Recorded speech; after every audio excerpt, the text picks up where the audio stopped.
Hello and welcome back everybody to another random by Genghis. This time really back to the epic category and not just very good Kappa.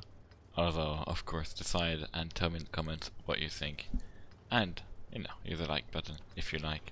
Because apparently that's what I should do nowadays to get views on YouTube. I have to tell you guys to like my videos. Harsh times. Anyway, let's go up on the hill because we're in a 113 and there's no RT. I mean obviously I'm not playing right now, yeah, this is a replay. But I'm going to go up on the hill because I'm in a 113, which means I have a really good turret armor. I've got a pretty damn good upper plate too. My lower plate is really weak, but it's a hill, so I can easily hide my lower plate and pretty easily hide my upper plate. So, yeah, if from time to time they get a shot at my upper plate, that's okay. Because most likely they'll miss it or bounce or whatever anyway. I just don't have to... Hey, like, China has Russia, okay? For those who didn't saw, I hit the VK for 517 completely randomly. But yeah, armor wise too, hopefully. 113 armor really is quite underrated. The only sad thing is that the sides are notably weaker than the i7.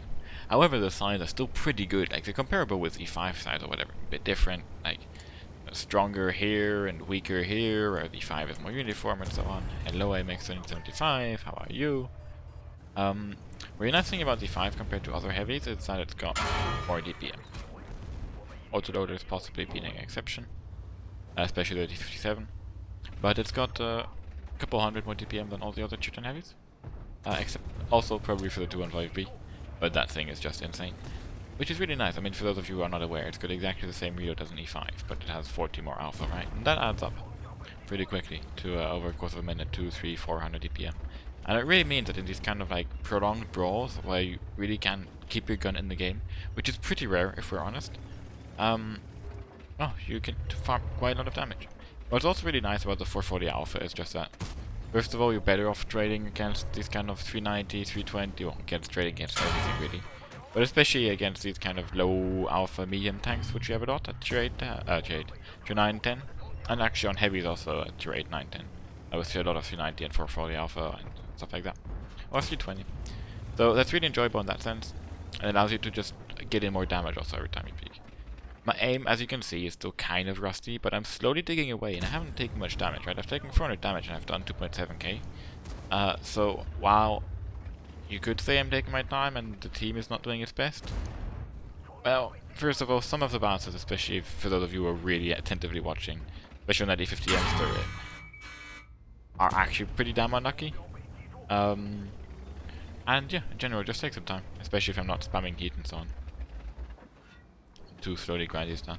I could be going more aggressive and make sure that every one of my shots penetrates, but here my focus is really, there is no artillery, right? I'm in no rush at all. If there were artillery, I would be playing this game way differently. Either would have been rushing straight through the windmill, or I would just be playing very aggressively hold down, and trying to trade out quickly, as positively as possible before RT kills me. But since there's no RT, my focus is going to be on not taking damage while still dealing some damage, right? And maybe focusing out. I really want to kill that guy, but I don't want to waste my shot either because I'm pretty far forward, and then that shot fired to the ground. So that means if I shoot, the pattern and the 50Ms could pretty easily peek me in return and actually like shoot my lower plate, as you can see there, for example. But I managed to take him out. I noticed the other two look like they're gonna come forward though, so I have to take some cover behind the KB4's rank in a second. As you can see, obviously they're on a platoon.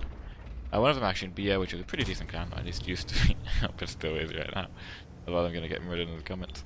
But yeah, I assume this platoon of mediums were light. They played okay, right? They should have just gone for it and rushed me at some point probably, but hey, what can I say? I've got 4,000 damage now. I blocked 1.5k. I took pretty much exactly 1.5k too. That's a pretty decent ratio. The score is 3 to 6, so which is like obviously. But oh well. For those of you wondering how good the 113 is, or if I actually recommend it, right? Because I play a lot of tanks. Just because I play a tank and have a great game in it doesn't mean that you should be playing this tank necessarily, or it should be the first tank you grind. I think the 113 is definitely one of the 2 best heavies for competitive play at the moment. And especially if the E5 actually gets nerfed, which I don't know if it's confirmed or not yet. Again, comments. But if it does happen, then the 113 might, or probably will be the most used heavy at all. That's actually pretty damn important if you want to play cameras at that point.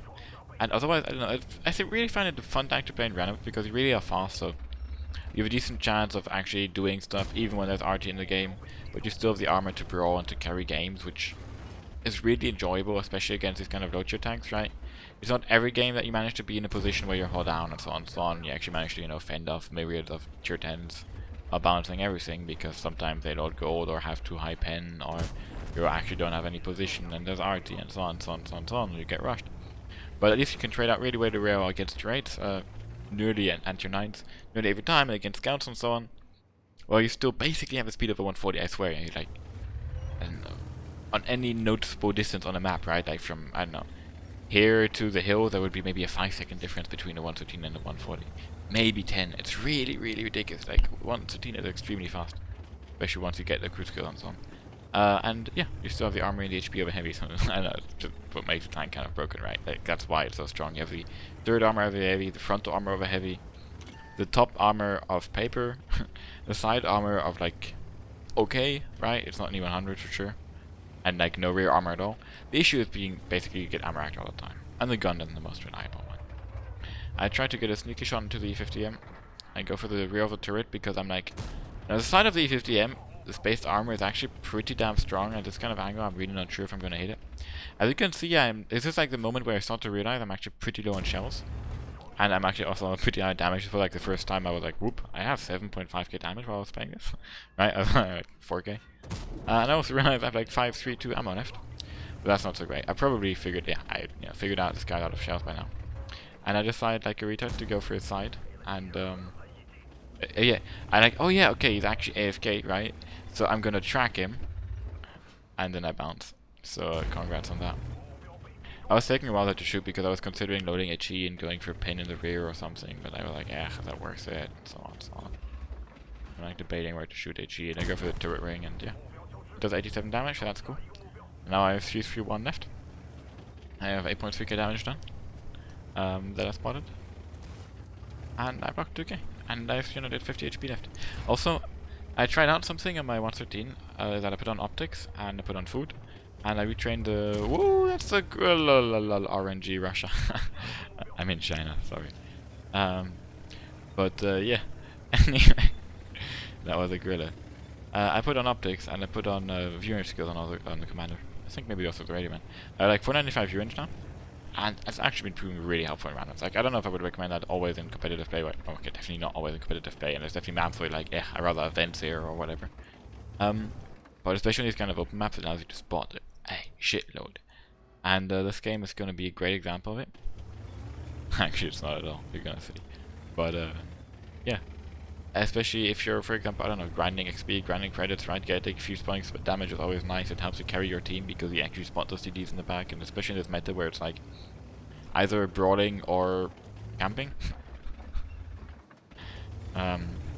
Wait, RT removes camping. That's pretty nice. You can see that I loaded HE for the waffle. I'm not getting spotted peeking here. I'm pretty safe. Yeah. Like, what's actually pretty funny about this very position, like being right here, yeah, not over there or something. I'm really talking about right here. Is that you can peek having this covering the side, right? This hill here, and this rock actually quite, like randomly, I would say, as well as this hill in general, covers your lower plate to like a pretty strong degree from a lot of tanks. There's still like a gap, like through here, from there, and once you have shift tanks like randomly pushes there and so on. But that's why it's actually a pretty decent position to peek and way better than like over here. And way better than peeking completely general play, well, like, just random little facts. Because I got nothing better to do. Now, the best part of about this video, and I didn't even advertise that in the description, is the ending. I managed to take out the waffle. I'm like, okay, let's rush forwards, right? And I get completely rigged. Well, okay. So, not the Pools medal I was hoping it was going to be, not the 10k damage game I was hoping it was going to be, because I still haven't had one of those. If I'm not, maybe I don't even know. I don't even know if I had one, but definitely I don't have a lot of 10k damage games, if I even have one at all. But, yeah. Sad thing is that I also left the replay just after this, so I can't show you the complete post-game stats at all. Only thing which I can offer you is this little screenshot here. Which sadly is not exactly the best one either, but at least it shows you how much damage I did, how many kills I did, and how much XP I got. I do remember I made a bit of credits of this, and we did win the game in case that's not clear here. We didn't like get capped and had 2 guys after live or something. We won the game. So yeah, I was pretty relieved about that because I was also triple, I think. Yeah, this game for me. So it was a pretty good triple. I remember that, XP wise at least. Hope you enjoyed this video, guys. As always, remember to subscribe. Remember to maybe flip through my playlist if you like my content. Check through the other stuff too. And yeah, leave a like. Helps me out a lot. Turn off adblock and see you next time. Thank you, sir.